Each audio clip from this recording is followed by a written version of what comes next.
Hello. आज हम पढ़ेंगे क्रिया। वाक्य में जिस शब्द या समूह शब्द से किसी कार्य के करने या होने का बोध होता है उसे क्रिया कहते हैं। जैसे हवा बह रही है तो करना, हवा बहने की क्रिया कर रही है। पुस्तक अलमारी में है तो होना, ये क्या है? क्रिया। क्रिया बह रही है और है, ये क्या है? क्रियापद है। तो क्रियापद वाक्य का महत्वपूर्ण अंग होता है। क्रिया का होना प्रत्येक वाक्य में आवश्यक है। क्रिया के बिना वाक्य रचना पूर्ण नहीं मानी जाती, क्योंकि क्रिया के बिना वाक्य न होकर के वाक्यांश कहलाता है। यद्यपि कई स्थानों पर क्रिया वाक्य के अंतर्गत प्रत्यक्ष रूप में उपस्थित न होकर के परोक्ष रूप में विद्यमान रहती है। यानी वाक्य में भले ही क्रिया बोली लिखी न गई हो तो वह भी अवधारणा के रूप में तो होती ही है। तो जैसे बहुत सुंदर, तो यह बहुत सुंदर है। पानी, मुझे पानी पिलाओ। दिल्ली, मुझे दिल्ली जाना है। तो इसमें धातु क्रिया के मूल रूप को धातु कहते हैं। तो पढ़, लिख, खा, पी, जा, चल, सुन, ये सब क्या है?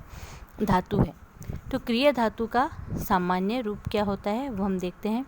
मूल धातु में ना प्रत्यय लगाकर प्रयोग किए जाने वाले रूप को क्रिया का सामान्य रूप कहा जाता है। जैसे पढ़ना, लिखना, बोलना, हंसना, भागना, खाना, पीना, रोना, ये सब। अब क्रिया के भेद कितने हैं? कर्म के आधार पर, संरचना के आधार पर और अर्थ की पूर्णता के आधार पर। तो कर्म के आधार पर क्रिया के भेद कौन से हैं? अकर्मक और सकर्मक। अर्थ की पूर्णता के आधार पर पूर्ण क्रिया और अपूर्ण क्रिया।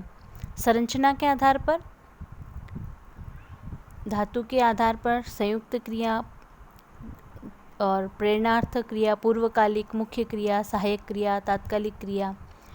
फिर जो अकर्मक और सकर्मक है उसमें भी सकर्मक के दो रूप हैं, एक कर्मक और द्विकर्मक। फिर धातु के आधार पर क्रिया धातु, कृदंत क्रिया और नाम धातु क्रिया। तो अकर्मक और सकर्मक क्रिया क्या होती है? किसी क्रिया के करने हेतु कर्म की आवश्यकता या संभावना होना न होने के आधार पर क्रिया के मुख्यतः दो भेद हैं, सकर्मक और अकर्मक।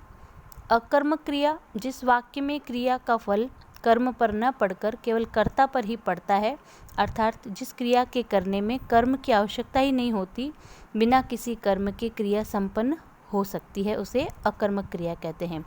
जैसे चिड़िया उड़ रही है, तो उड़ रही है क्रिया के फल का प्रभाव चिड़िया कर्ता पद पर पड़ता है, और ये क्रिया बिना किसी कर्म के केवल कर्ता के द्वारा ही संपन्न हो सकती है, तो ये अकर्मक क्रिया है।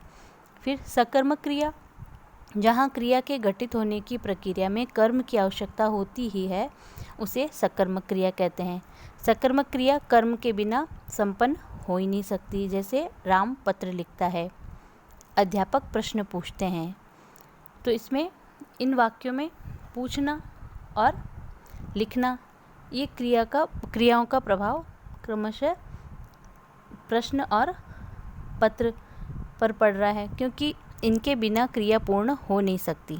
अतः ये सकर्मक क्रियाएं हैं। तो सकर्मक क्रिया की पहचान के लिए क्रिया से पहले क्या, किसको लगाकर प्रश्न पूछा जाता है और उसका कोई न कोई उत्तर अवश्य आता है, और वह उत्तर ही कर्म होता है और वह क्रिया सकर्मक होती है। राम क्या लिखता है? पत्र। तो इसमें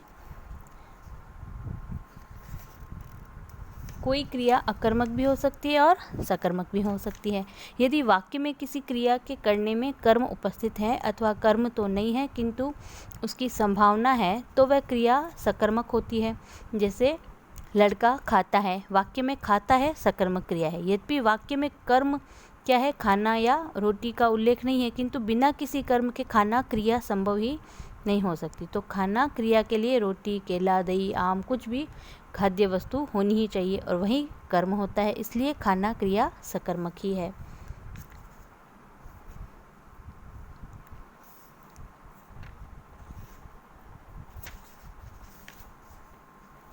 फिर क्रिया के भेद की पहचान हम कैसे करेंगे कि एक क्रियापद अकर्मक भी हो सकता है और सकर्मक भी हो सकता है।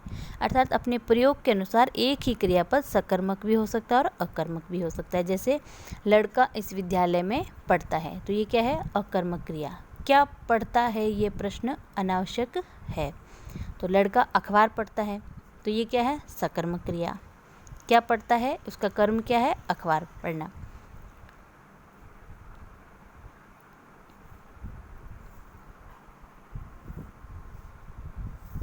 फिर सकर्मक क्रिया के भी भेद हैं।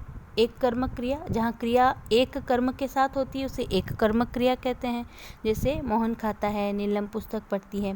द्विकर्मक क्रिया, जहाँ क्रिया दो कर्म के बिना संभव नहीं हो सकती, उसे द्विकर्मक क्रिया कहते हैं। जैसे राम ने श्याम को पुस्तक दी, तो ये क्या है? श्याम और पुस्तक,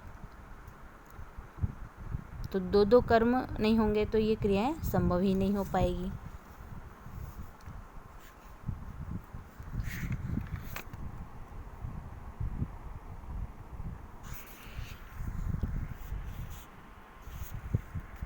क्रिया की पूर्णता के आधार पर कितने भेद होते हैं? दो भेद होते हैं, अपूर्ण क्रिया और पूर्ण क्रिया। कुछ क्रियाओं का अपने आप में अर्थ पूर्ण नहीं होता, इसलिए अर्थ पूर्ण करने के लिए किसी अन्य पूरक शब्द पर निर्भर होना होता है, जो क्रिया न होकर के संज्ञा या विशेषण पद होता है। ऐसी क्रियाओं को अपूर्ण क्रिया कहते हैं। अर्थात क्रिया अपना अर्थ स्वयं न देकर के संज्ञा विशेषण पद से ही पाती है। जैसे अजीत श्याम को मूर्ख समझता है, तो मूर्ख विशेषण के बिना क्रिया समझता है का अर्थ स्पष्ट नहीं होगा। और पूर्ण क्रिया, जिस क्रियापद से क्रिया का अर्थ स्पष्ट हो जाए, पूरक के रूप में गैर क्रियापद संज्ञा विशेषण की आवश्यकता नहीं हो, उसे पूर्ण क्रिया कहते हैं। जैसे लड़का पढ़ता है, तो पढ़ता है क्रियापद से पूर्ण अर्थ निकल जाता है, तो ये क्रियापद ही है, अतः ये पूर्ण क्रिया हैं।